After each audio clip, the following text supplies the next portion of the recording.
సుమన్ టీవీలో మీ business promotions కోసం ఈ కింది నెంబర్ను సంప్రదించగలరు.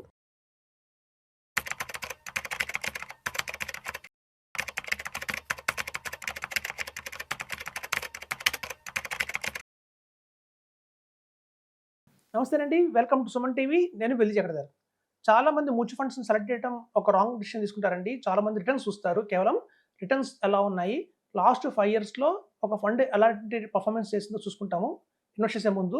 అది కనుక ఒక 20% రిటర్న్ ఇచ్చింది సిఏజీఆర్, 12% రిటర్న్ ఇచ్చింది, 13% రిటర్న్ ఇచ్చింది, 18% రిటర్న్ ఇచ్చింది అనే కేటగరీస్ చేసుకున్న తర్వాత ఏదైతే అత్యధికంగా ఎక్కువ రిటర్న్ ఇస్తుందో అందులో ఇన్వెస్ట్‌మెంట్ చేస్తారు జనరల్‌గా. ఇది పెద్ద రాంగ్ అండి. చాలామంది రిటర్న్ ఒకటే చూస్తారు.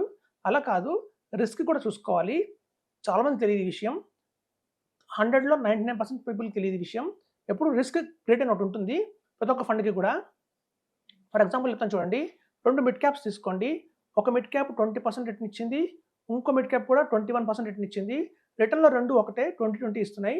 కానీ ఒక ఫండ్ రిస్క్ గ్రేడ్ చూస్తే లో ఉంటుంది. ఇంకో ఫండ్ రిస్క్ గ్రేడ్ చూస్తే హై ఉంటుంది. సో, మనం ఎప్పుడు కూడా లో రిస్క్ గ్రేడ్ ఉన్న ఫండ్‌ని సెలెక్ట్ చేసుకోవాలి. అలా చేసుకోవడం వల్ల ఏమవుతుందంటే చెప్తాను. ఇప్పుడు చూడండి, 15/15/15 1 crore అందరికీ తెలుసు. సపోజ్ ఒక వ్యక్తి ఒక 15/15/15 ఫార్ములాలో ₹15,000 ఎస్ఐపి కనుక వేసుకుంటూ వెళ్ళాడు. 15 అయిపోయింది. 1 crore రాబోతుంది అన్న టైంలో, ఆ టైంలో బై 2020లో మొదలుపెట్టాడు. 2035 కల్లా మనకి మెచ్యూరిటీ రావాల్సింది ఉంది. అప్పుడు వచ్చిన టైంలో ఆ 1 crore తెచ్చుకున్న టైంలో 2035లో కనుక ఏదన్నా అమాంతం ఏదైనా థర్డ్ వరల్డ్ వార్ వచ్చినా, లేదా కోవిడ్ లాంటి కంటే కూడా ఇంకా ప్రమాదకరమైన వైరస్ వచ్చినా, లాక్‌డౌన్స్ జరిగినా మనం గెస్ చేయలేమండి. ఎప్పుడైనా ఏదైనా అవ్వచ్చు. అలాంటి టైంలో ఏమవుతుందంటే మనం చూస్తుండగానే ఆ 1 crore మళ్ళీ 60 lakhs అయిపోయే ప్రమాదం ఉంది. 70 lakhs అయ్యే ప్రమాదం ఉంది. మీరు తీసుకునే ఫండ్ ఏదైతే ఉంటుందో అది కనుక రిస్క్ గ్రేడ్ కేటగిరీలో లో కానీ, బిలో యావరేజ్ కానీ ఉంటే ఆ 1 crore మనకి అక్యుములేట్ అయిన ఫండ్ నుంచి ఆ రోజులో మార్కెట్‌లో డిస్టర్బెన్స్ వచ్చినా కూడా మహా అయితే 1 crore 90 lakhస్‌తో వచ్చి అయిపోతుందండి. 85 lakhs వచ్చి అయిపోతుంది.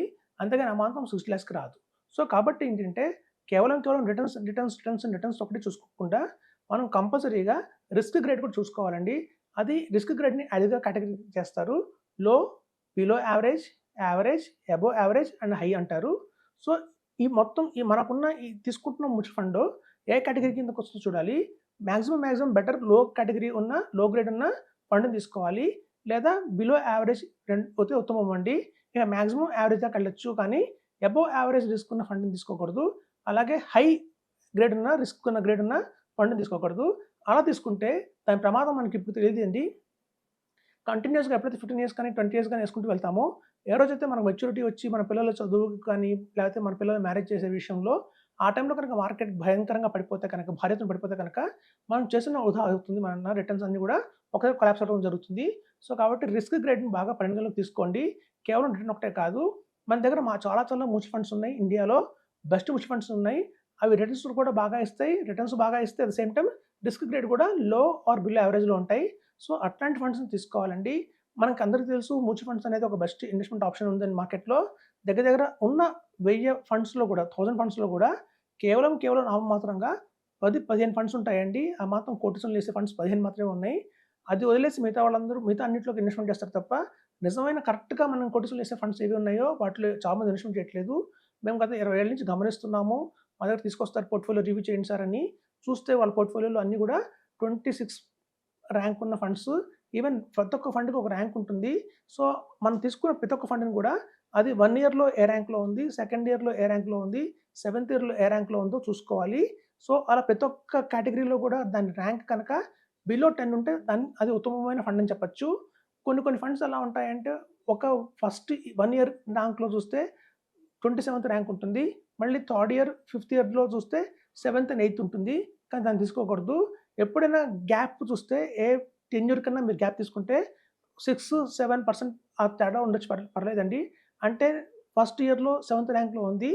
ఫిఫ్త్ ఇయర్‌లో చూస్తే సెకండ్ ర్యాంక్‌లో ఉంది అంటే పర్వాలేదు. ప్రతి దాంట్లోనూ 10 లోపల ఉండాలి. 10 దాటిపోయింది అంటే అందులో ఏదో ఫాలింగ్ ఉందని అర్థం. రాబోయే రోజుల్లో ఇంకా మరింత పడిపోతుందని అర్థం. ఒక మంచి ఫ్లెక్సీ క్యాప్ ఉంది ఇండియాలో. Number 1 flexi cap.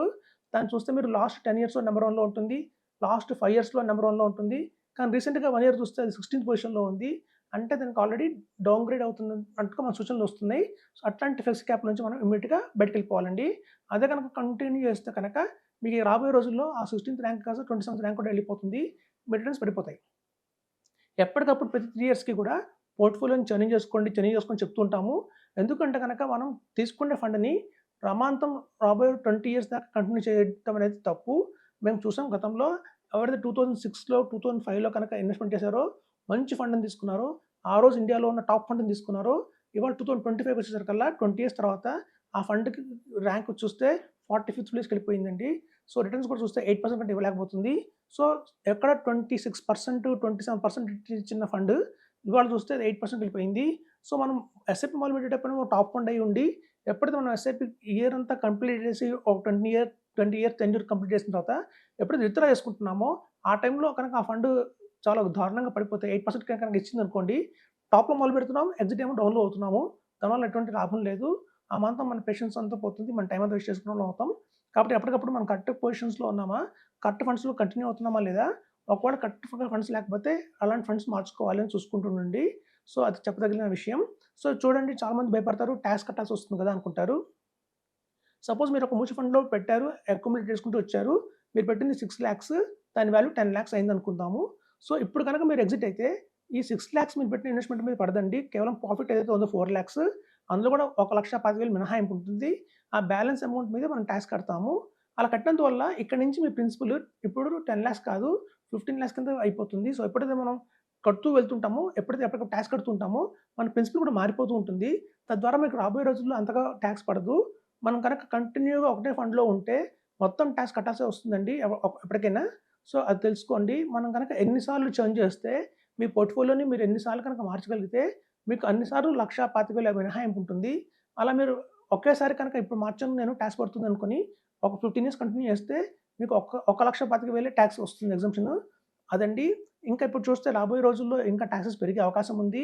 ఒకప్పుడు 2018 అంతకుముందు కనుక ఇన్వెస్ట్‌మెంట్ చేసినట్టయితే long term capital gain talks అనేది నిల్ ఉండేది అసలు. క్యాపిటల్ గెయిన్ టాక్స్ కట్టక్కర్లేదు జీరో. కానీ తర్వాత రోజుల్లో కనుక టాక్స్ పెరిగింది.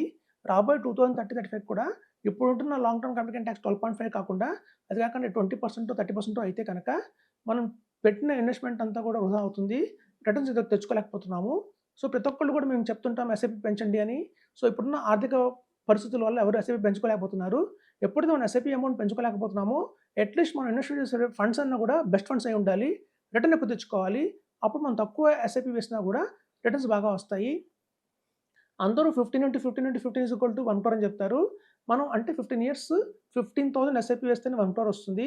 అది యావరేజ్ ఫండ్స్‌లో వేస్తే మీరు కనుక గన్ షాట్‌గా ఎక్సలెంట్ ఫండ్స్‌ని తీసుకొని కనుక మీరు వెళ్తే ఈవెన్ ₹10,000 ఇన్వెస్ట్‌మెంట్ చేసినా కూడా ఎస్ఐపి మీరు 1 crore తెచ్చుకోవచ్చండి. ఆ ఫండ్స్ ఒక బెస్ట్ ఫండ్స్‌కి, ఒక యావరేజ్ ఫండ్స్‌కి ఉన్న డిఫరెన్సే అది. సో, నిరంతరం మీరు బెస్ట్ ఫండ్స్‌లో ఉంటున్నారా లేదా చెక్ చేసుకుంటూ ఉండండి. అలా బెస్ట్ ఫండ్స్‌లో కనుక కంటిన్యూ అయితేనే మీకు పెట్టిన అమౌంట్ చిన్నదైనా సరే అపారమైన లాభాలైతే వస్తాయని చెప్తున్నాను. Thank you.